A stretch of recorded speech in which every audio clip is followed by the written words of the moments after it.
Syria एक बार फिर से जंग की आग में धधकने लगा है और इस बार इसकी वजह असद नहीं बल्कि खुद इजराइल है, जिसने पर्दे के पीछे से पहले तो सीरिया के राष्ट्रपति अबू मोहम्मद अल जुलानी के साथ दोस्ती का हाथ बढ़ाया था। इजराइल लगातार सीरिया से दोस्ती करने की कवायद में लगा हुआ था, लेकिन सीरिया के मौजूदा हालातों ने नेतन्याहू के इन मंसूबों पर पानी फेर दिया। दरअसल दक्षिणी सीरिया का स्वेदा शहर हिंसा की जद में है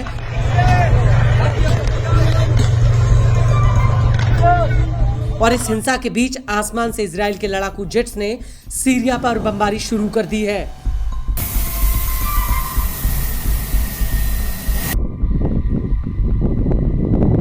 इजराइल के पीएम नेतन्याहू ने इजरायली एयरफोर्स को सीरिया पर खुले हमले का आदेश दिया है।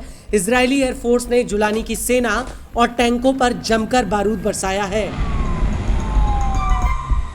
लेकिन इसी बीच इजरायली एयरफोर्स ने जुलानी की सेना के काफिले पर आसमान से आग बरसाना शुरू कर दिया।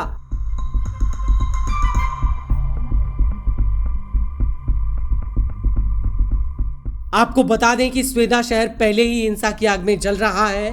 यहां पर ड्रूज और बेदूइन समुदाय के बीच हिंसा हुई है, जिसमें करीब 100 लोगों की जान चली गई है। पूरा शहर हिंसा की चपेट में है। हालातों से निपटने के लिए जुलानी ने अपनी फोर्स को स्वेदा के लिए रवाना किया था, लेकिन इजराइल को यह रास नहीं आया।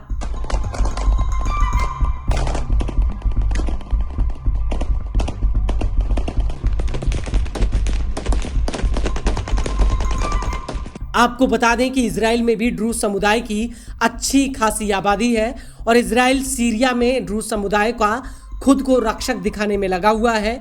इजराइल का दावा है कि स्वेदा शहर में डीमिलिटराइजेशन पॉलिसी लागू है, जिसके तहत स्वेदा शहर में सीरियाई सेना और हथियारों की मौजूदगी इस पॉलिसी का उल्लंघन है।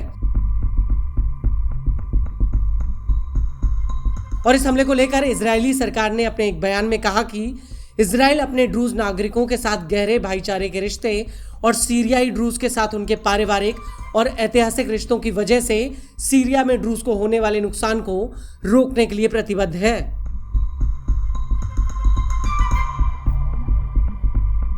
वहीं रिपोर्ट्स के मुताबिक इजराइल के लड़ाकू जेट्स ने अल मजारा गांव से स्वेदा की तरफ गुजरने वाले रास्ते पर कई हवाई हमले किए हैं।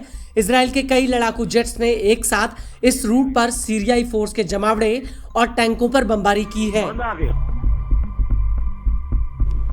इस सब के बीच इन हमलों को लेकर इजराइल के रक्षा मंत्री इजराइल काट्स का कहना है कि यह हमला सीरिया को एक स्पष्ट संदेश और चेतावनी है। यह हमले उभरते हुए खतरे को रोकने के लिए किए गए जो उत्तरी बॉर्डर पर पैर पसार रहे थे। काट्स का कहना है कि इजराइल सीरिया में ड्रूज समुदाय को किसी भी तरह का नुकसान नहीं होने देगा। आपको बता दें कि इजराइल बार बार इस बात को दोहरा रहा है कि जुलानी की सरकार ड्रूज आबादी को निशाना बनाने के साथ साथ उनसे सरेंडर करवा सकती है, जिससे उनकी स्वायत्तता चली जाए।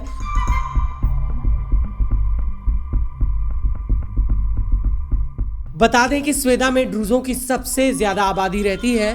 आंकड़ों के मुताबिक यहां पर 7 लाख ड्रूज लोग रहते हैं, जिन्हें जुलानी की सरकार में धार्मिक उत्पीड़न का डर सता रहा है।